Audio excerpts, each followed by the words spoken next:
Live from Fargo and serving you on TV, online, and on the go. This is Valley News Live at 5.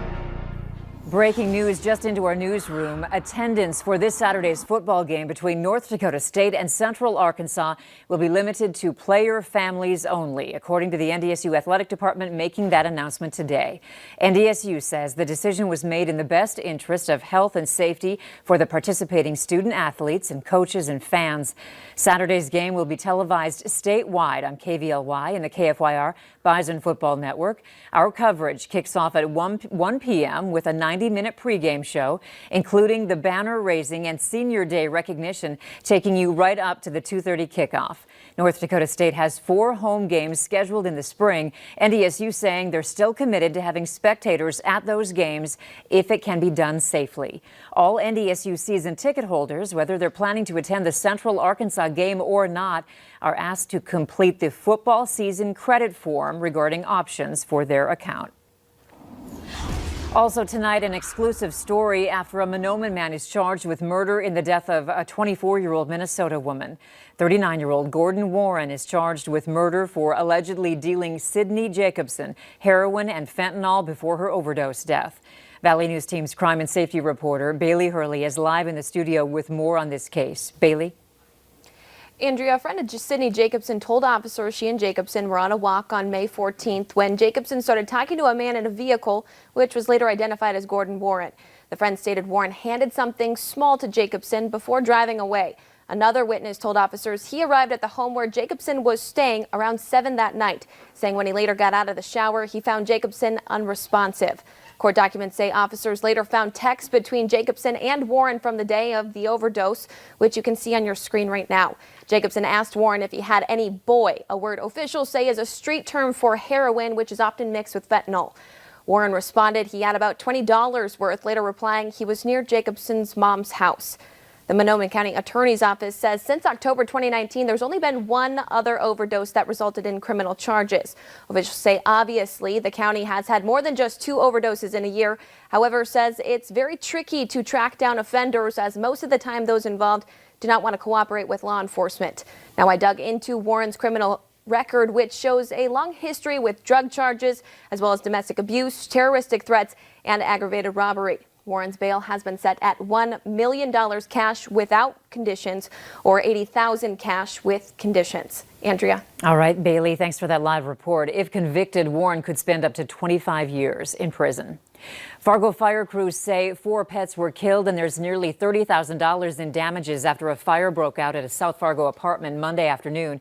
Crews were called just after 12:30 for smoke coming from a 3rd-floor apartment at 219 12th Street South. After making entry to the unit, crews found a mild fire with heavy smoke in a 3rd-floor kitchen. Officials say no one was home in the unit at the time of the fire.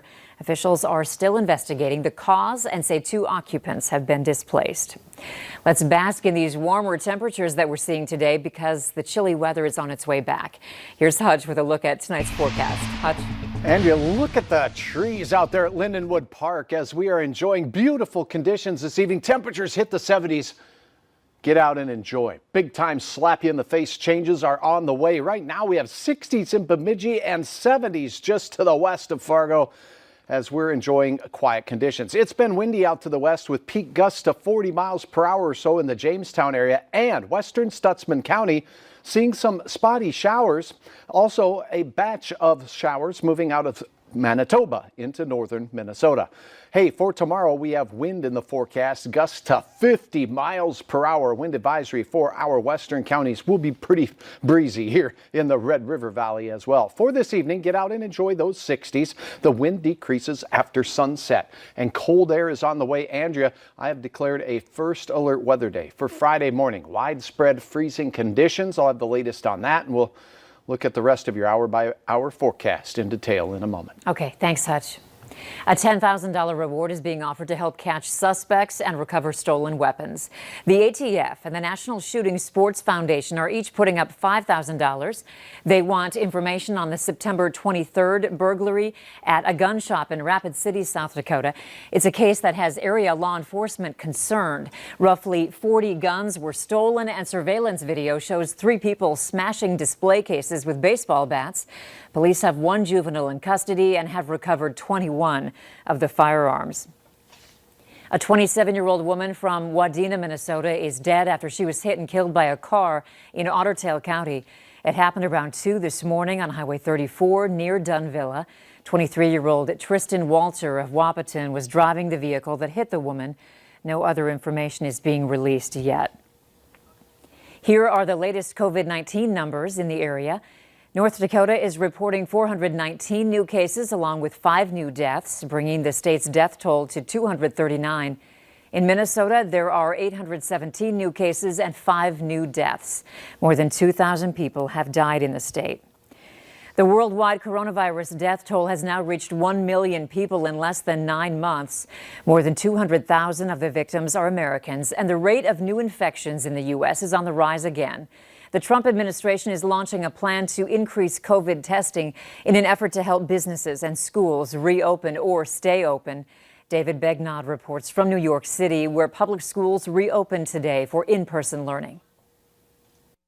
We're announcing our plan to distribute 150 million Abbott rapid point-of-care tests in the coming weeks. That was President Trump on Monday, making good on a promise that he made a month ago.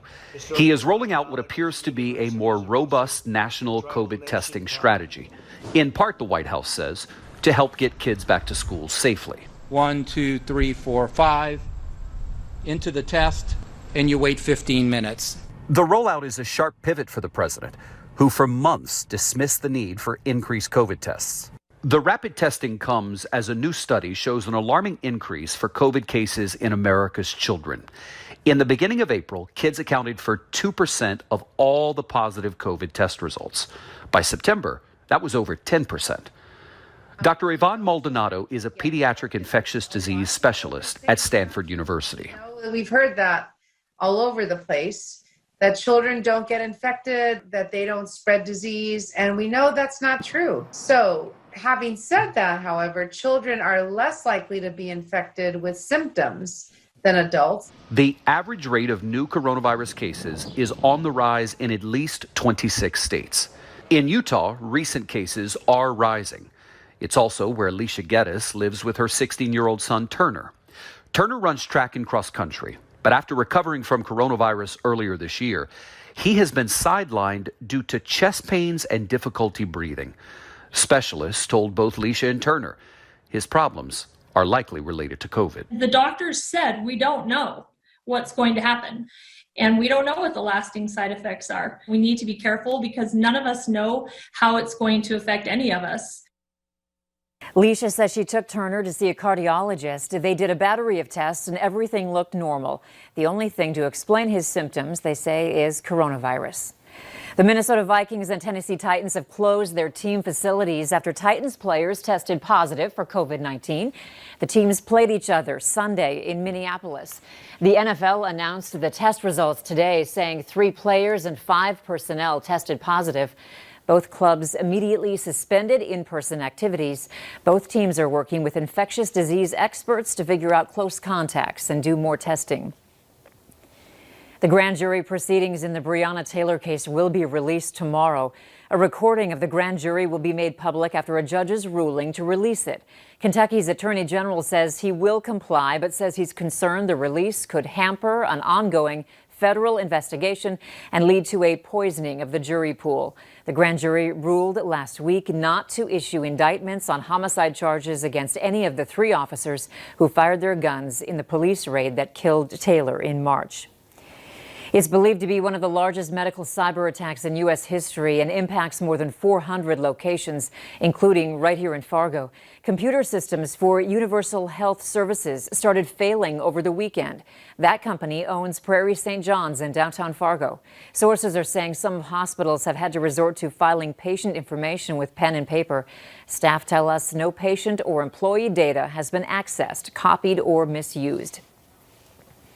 Democratic presidential nominee Joe Biden and his running mate Kamala Harris have released their 2019 tax returns just hours ahead of tonight's first presidential debate. According to the documents, the Bidens reported more than $944,000 in taxable income last year and paid more than $299,000 in federal income taxes. The Bidens also reported making more than $14,000 in charitable contributions. Kamala Harris and her husband reported more than $3 million in taxable income in 2019. The majority of that came from her husband's law firm partnership. They paid more than $1 million in federal income taxes last year and reported more than $35,000 in charitable donations.